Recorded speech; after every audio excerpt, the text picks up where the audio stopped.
నెల్లూరులోని నారాయణ ఇంజనీరింగ్ కాలేజ్లో ఆ కళాశాల డైరెక్టర్, ప్రిన్సిపల్, డిపార్ట్మెంట్ వారి ఆధ్వర్యంలో స్కిల్ డెవలప్మెంట్ సెంటర్ను ప్రారంభించారు. ఈ కార్యక్రమంలో మాజీ మంత్రి డాక్టర్ పొంగూరు నారాయణ పాల్గొన్నారు.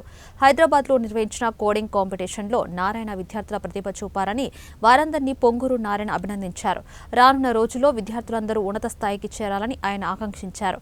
మహిళలందరూ స్కిల్ డెవలప్మెంట్ ని బాగా అవగాహన చేసుకోవాలని కోరారు. ముఖ్యంగా టీడీపీ ప్రభుత్వం అధికారంలోకి రాగానే నెల్లూరులో స్కిల్ డెవలప్మెంట్ సెంటర్ ఏర్పాటు చేసి యువతి యువకులకు ఉపాధి అవకాశాలు కల్పిస్తామన్నారు. నెల్లూరులో ఎవరైతే ఇంట్రెస్ట్ ఉన్నారో ప్రజలు ఉన్నారో వాళ్ళందరూ కూడా చేస్తుంది.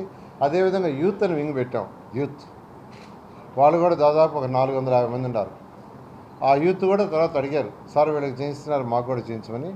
వాళ్ళకు కూడా నేను పర్సనల్గా నా ఎక్స్పెండిచర్తో నేను చేయిస్తాను. తర్వాత ప్రభుత్వం వచ్చిన తర్వాత నెల్లూరు సిటీలో ఎవరైతే ఉన్నారో ఇంట్రెస్ట్ ఉన్నారో వాళ్ళందరినీ కూడా టేకప్ చేసి వాళ్ళకి చేయడం జరుగుతుంది.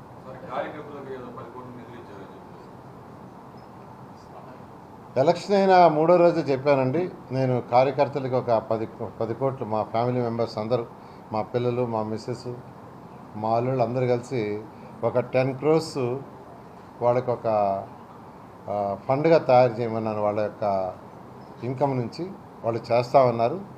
దాని ద్వారా ఎవరైతే కార్యకర్తలు వాళ్ళకి ఏదైనా హెల్త్ ఇబ్బంది ఉన్నా, పిల్లలు చదువుకున్నా, పై చదువులకు పోతానన్నా, లేదా ఏదైనా వాళ్ళ పెళ్ళిళ్ళు కానిటువంటి ఉన్నా, అటువంటి వాటికి ఇలా స్కిల్ డెవలప్మెంట్ వాటికి వీటి కార్యకర్తల కోసంగా చేయటం కోసంగా 10 crores మా ఫ్యామిలీలో ఉన్న మా పిల్లలు, మా కుమార్తెలు, అల్లుళ్ళు, మా మిస్సెస్, మా బ్రదరు వీళ్ళందరూ కూడా ఒక 10 crores డిపాజిట్ చేస్తారు. వాళ్ళు చేయమని చెప్పాను.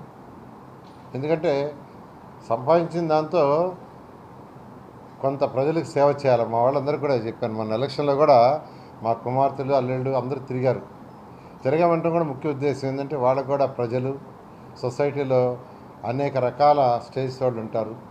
బిలో యావరేజ్, అబవ్ యావరేజ్ సొసైటీలో ఎలా ఉండాలనే నాలెడ్జ్ కూడా వాళ్ళకి రావాలి. ఏం చేయాలి వాళ్ళకి అనేది అనే ఉద్దేశంతో యాక్చువల్గా వాళ్ళని మన ఎలక్షన్ క్యాన్వాస్కి తిప్పాను. వాళ్ళు కూడా చాలా బాగా తిరిగారు.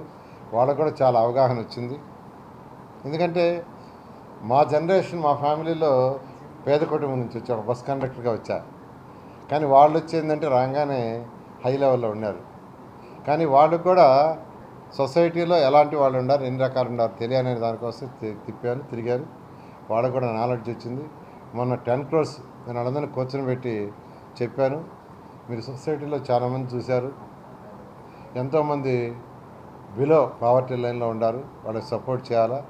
ఒక 10 crores అంటే వెంటనే అందరూ దాన్ని సపోర్ట్ చేస్తూ యాక్చువల్గా డిపాజిట్ చేయడానికి ముందుకు వచ్చారు. కాబట్టి దాంతో నెల్లూరు సిటీలో ఎవరైతే కార్యకర్తలు ఉన్నారో, కష్టపడి పనిచేశారో వాళ్ళందరినీ ఆదుకోవడం జరుగుతుంది.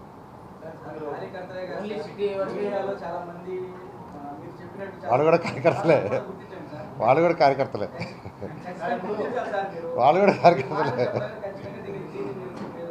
కార్యకర్తలే పార్టీ కోసం ఎవరైతే కష్టపడ్డారో వాళ్ళందరూ కార్యకర్తలే. అవుతుంది, చేస్తాం.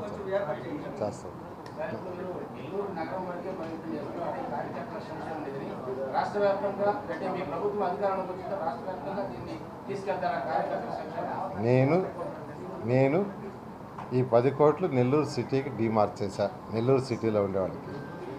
తర్వాత ఏంటంటే పార్టీ యాక్చువల్గా కొంత ఇన్సూరెన్స్ అనేవి చేస్తుంది. యాక్చువల్గా కాబోయే ముఖ్యమంత్రి నారా చంద్రబాబు గారితో మాట్లాడతాము. ఇంకా ఏమన్నా చేయాల్సింది అదర్ కాన్ఫరెన్స్లో వెళ్ళాలనేది ఒక పాలసీ డెసిషన్ ఆయన తీసుకుంటాం.